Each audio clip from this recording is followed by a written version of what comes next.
There is a transformation in human nature so profound and unsettling that Carl Jung considered it among the most extraordinary psychological shifts he had ever witnessed. It wasn't about a sudden change in behavior or a dramatic personality overhaul. It was about the complete reorganization of a person's inner world. Jung observed this transformation most often in highly sensitive individuals, those we would now call empaths, who had spent their lives absorbing the pain of others. They appeared fragile, kind, and endlessly forgiving, until something within them shifted. I call them the awakened ones, people who, through a deep process of shadow integration, step out of a lifetime of silent endurance and into a state of unshakable clarity. They don't just recover from harm, they emerge with a psychological precision that can both heal and disarm. This was the paradox Jung found so fascinating. The gentlest souls often hide the most formidable strength, a strength that only surfaces when pushed beyond a breaking point. Over decades, Jung worked with case after case in which these gentle personalities had been tested to their limits. Many arrived in his clinic blaming themselves for their suffering, minimizing the cruelty they had endured, and even apologizing for taking up space in the world.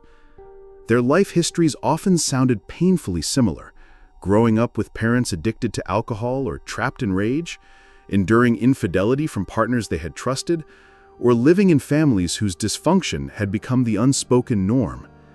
These individuals were what I call emotional shock absorbers. They took in everyone else's chaos so the system around them could remain standing. They carried secrets that weren't theirs, soothed tempers they didn't ignite, and absorbed blame they didn't deserve. They were containers for collective pain. But here was the unsettling part. They were also quietly collecting data. You noticed that these empaths weren't simply passive victims. In their most wounded moments, they were observing everything. The tone of voice before an outburst, the subtle changes in facial expression before a lie, the exact words used to manipulate them. Without realizing it, they were building an intricate mental archive of human behavior. When he asked them to describe the people who had hurt them, he didn't hear the fragmented ramblings of broken spirits. He heard measured, detailed accounts, an almost surgical mapping of personalities, insecurities, and patterns. They knew their abusers better than their abusers knew themselves. Yet, they rarely acted on this knowledge. They endured, they forgave, they turned the other cheek again and again, until something happened that changed everything. Jung came to call this critical moment the clarity event, the instant when an empath's gift for observation collides with undeniable truth. It was almost always triggered by betrayal, and not just any betrayal, but one committed by the person they had defended, trusted, and protected the most. It could be an affair discovered after years of loyalty, financial deception hidden under the guise of love, or a deep emotional manipulation finally coming into focus. The devastation wasn't only in the act itself, it was in the realization that they had seen the signs all along, but silenced themselves. They had ignored their intuition in favor of preserving peace. And when that final betrayal shattered the illusion, they didn't explode in rage. They didn't collapse in sobs. Something far more unnerving happened. They became calm. This calm was not resignation. It was the beginning of full integration. Jung recognized it as the moment when the empath's emotional intelligence and analytical mind finally worked as one. All the years of silent observation and emotional endurance converged into a single, clear lens. From that moment forward, these individuals no longer acted out of guilt or fear. They stopped making excuses for cruelty. They stopped absorbing harm in the name of keeping the peace, and when they began to speak, They spoke with an unsettling precision, naming truths without venom, describing patterns without exaggeration, and confronting reality without trembling. It wasn't revenge, it was revelation. For manipulators who had grown accustomed to the empath's silence, this transformation was terrifying. They sensed, perhaps instinctively, that their influence was gone. Jung referred to this shift as shadow integration, the reclaiming of every part of the self that had been buried in order to be acceptable. The empath's shadow was not darkness in the moral sense, it was their unclaimed strength, their silenced insight, their unacknowledged right to draw boundaries. Once these qualities were integrated, the transformation was irreversible. These individuals no longer over-explained their decisions, they no longer justified their needs, they no longer chased validation from those unwilling to give it, and most importantly, they no longer doubted what they saw and felt. This change didn't just alter their relationships, it redefined their entire lives. Many left unhealthy partnerships with precision and finality. They cut ties with toxic relatives without dramatic scenes. They built careers and communities in which they could use their empathy intentionally, instead of letting it be drained away by those who took advantage. And something remarkable happened in their presence. People who once exploited them began to avoid them without understanding why. It was as if predators sensed a shift in the air, realizing instinctively that the usual tactics would no longer work. Healthy, authentic people, on the other hand, felt more at ease, drawn to the safety these integrated empaths radiated. This is what I call the empath's mirror effect. Their very presence reflects truth back to those around them. For some, it's liberating. For others, it's unbearable. Manipulators feel seen through, stripped of disguises. The honest feel understood and welcomed. Jung was fascinated by this because it meant that an empath's greatest influence wasn't in what they said or did, but in who they became. They no longer had to confront dysfunction directly. Their clarity itself acted as a silent catalyst for change, or exposure. And here's where I want you to pause and ask yourself, have you ever noticed that once you stopped tolerating certain behaviors, certain people simply drifted away? If you have, type in the comments, they felt the shift before I said a word. Because what Jung uncovered was that once an empath stops playing the role of the emotional sponge, the entire dynamic of their environment changes. And when you've reached that level of awareness, you carry yourself differently, not out of arrogance, but out of unshakable self-respect. If you're finding this resonates with you, consider subscribing so you don't miss the next part of the series. We're only halfway through this journey, and in the next section, we'll go deeper into the stages of transformation Jung documented, how an empath evolves from silent absorber to strategic, empowered presence, and why that shift is not only life-changing for them, but unsettling for everyone who once underestimated them. In the first part of the series, we explored the moment Carl Jung described as the clarity event, the instant when a deeply sensitive person, often empath, stops absorbing harm and begins to see with piercing accuracy. But awakening is not a single moment, it's a process. And what happens after that first break in the old pattern is where transformation becomes not just personal, but strategic. Jung documented this transformation in stages, though he didn't present them as formal steps. He saw them as natural phases of psychological integration, a kind of emotional alchemy in which empathy stops being a passive reflex and becomes an intentional force. Let's walk through these stages. As you do, Where you might be in your own journey. And if something clicks for you, share it in the comments. Your insight could be the exact thing someone else needs to hear. Stage 1. The emotional audit. Once the empath experiences that calm clarity, they begin what I call the emotional audit. It's the first time they review the relationships, environments, and patterns of their life without the filter of guilt. They start asking blunt, unsettling questions. Does this person genuinely contribute to my well-being, or do they only take?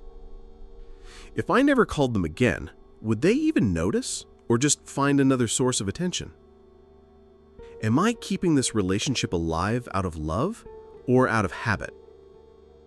This stage can feel cold to those who knew the empath in their former state of constant giving.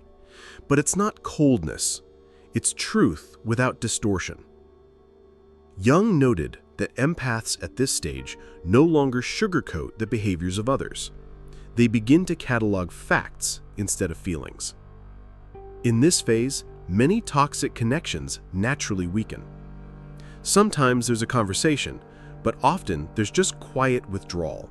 No accusations, no theatrics, only the slow, steady removal of energy from anything that drains it. Stage 2. The boundary architecture. Boundaries are a strange concept for someone who has lived their life without them. At first, they feel like walls, and empaths worry they'll become hard or unloving. But Jung observed that the awakened empath quickly learns that boundaries are not barriers, they're filters. This is the stage where they start saying no without apology. Not maybe later, not I'll try, but a clear, steady no, that doesn't work for me. The difference is in the delivery. It's not defensive or angry, it's matter of fact. And because there's no emotional spike, manipulators often don't know how to respond. Their usual tactics, guilt trips, sudden charm, or threats, lose their effect. One awakened empath told Jung, "When I say no now, I feel taller." That wasn't ego, it was alignment. If you've ever noticed yourself setting a boundary and feeling a wave of relief instead of dread, drop a comment. Boundaries feel like freedom. Stage 3, selective empathy. Perhaps the most surprising shift happens here. The empath doesn't lose their gift for feeling deeply, they sharpen it. They begin to direct empathy toward people and situations where it will be valued, not exploited. Jung described it as withholding the gift from those who abuse it. This isn't bitterness, it's stewardship. The awakened empath finally understands that their emotional energy is a finite resource, not an infinite well. This is where their relationships change most dramatically. People who have always counted on them to listen for hours without reciprocating suddenly find that the empath is busy or unavailable. At the same time, new, healthier connections begin to form, mutual, nourishing bonds that don't leave them depleted. Stage 4. The mirror effect in action. In part 1, we touched on the empath's mirror effect, the way their very presence reflects truth back to others. In this stage, it becomes intentional. An awakened empath no longer confronts every lie or manipulation directly. Instead, they allow silence, observation, and the weight of truth to do the work. When a manipulator spins a story, they might simply tilt their head, say nothing, and let the discomfort grow. Jung noted that this was often more effective than direct confrontation. People feel the reflection of themselves in the empath's calm gaze, and the weight of that awareness can be unbearable. For healthy individuals, the mirror effect has the opposite impact. It makes them feel more authentic, more open, more willing to drop pretenses. They decide which battles to fight and which to let dissolve. They understand that energy is not just emotional, it's strategic currency. Jung described this as the economy of self. Every word, every action, every withdrawal of attention becomes intentional. The empath no longer leaks energy into dead ends. And here's the paradox. By giving less of themselves to everyone, they have far more to give to the right people. The ripple effect. Once an empath reaches this stage, the ripple effect begins. People around them, whether they like it or not, begin to shift.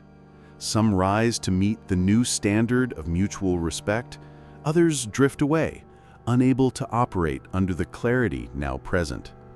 This is why Jung believed The awakened empath could transform entire relational systems without ever preaching or demanding change. Their presence itself became the change. The ethical warning.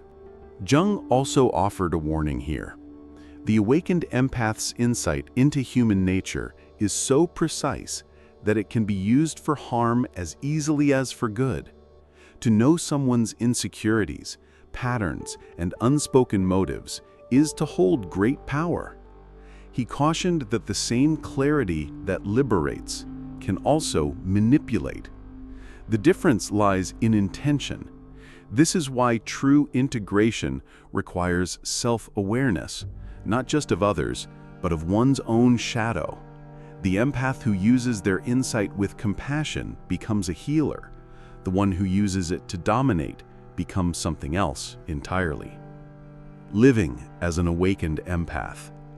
To live in this state is not to be invincible. It is to be anchored. Life still brings loss, disappointment, and unexpected challenges, but the difference is in response. The awakened empath no longer absorbs harm unquestioningly. They meet it with discernment. They can walk away without rage. They can forgive without returning to dysfunction. They can help without losing themselves. And perhaps most importantly, they can finally direct their empathy inward. Because here's the truth Jung hinted at, but never quite put into words. The most powerful empath is the one who treats themselves with the same care, protection, and patience they once reserved for everyone else. If you've seen yourself in these stages, share your thoughts in the comments. Your story might help someone recognize their own turning point. And if you found value in this journey, subscribe so you don't miss future explorations of psychology, self-awareness, and human transformation. Remember, your empathy is not a weakness, but your awakening, that's a game changer.